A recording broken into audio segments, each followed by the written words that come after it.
सुनेई office निकट रे सुनेई पानी पंचायत प्रकल्पर साधारण बैठक अनुष्ठित हो संजय कुमार नायक सभा परिचालना करिथिबा बेले एहा परे प्रदीप प्रज्वलन पूर्वक प्रभु जगन्नाथक निकट रे प्रदीप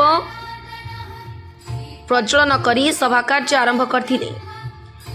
मुख्य अतिथि भाव में मान्यवर विधायक नीलगिरी श्रीजुक्त संतोष खटुआ, मुख्य वक्ता मान्यवर भतलार लोकप्रिय विधायक श्रीजुक्त भास्कर चंद्र मड़ी, पूर्वतन शीर्ष प्रकल्पर कमिटी सभापति सुभाष चंद्र साय, सुनेई एईई प्रभात कुमार सेठी, सुनेई पूर्व एईई गजेंद्र नायक, एग्रीकल्चर एए उदला आद्याशा प्रियदर्शिनी, हॉर्टिकल्चर एएचओ नीलगिरी इप्सिता पाणिग्राही, प्रकल्पर संपादक चिंगटी नारायण पात्र, कोषाध्यक्ष प्रज्ञाश्री महापात्र मंचरे उपस्थित थिले।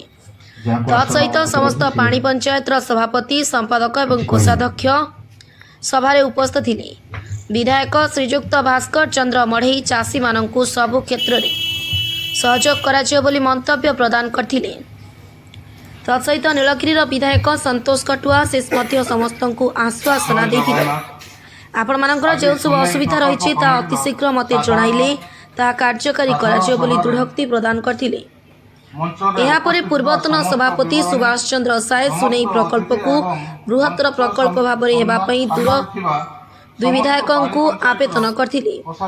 एथिसहित सुनेई प्रकल्पर अध्यक्ष हेमर कुमार बेहरा चाषी मानकु समस्त प्रकार सुविधा प्रदान सहित जलसेचनर व्यवस्था कराजियो बोली मंतव्य देथिले।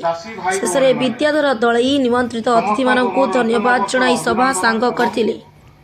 उदलारू अनिल सेनापति रिपोर्ट संस्कार न्यूज ओडिया। बैठक आम सुनेई जलसेचन प्रकल्पर सहकारी जंत्री आमर श्री संजय नायक को परिचालना करने अनुरोध करुच्छे।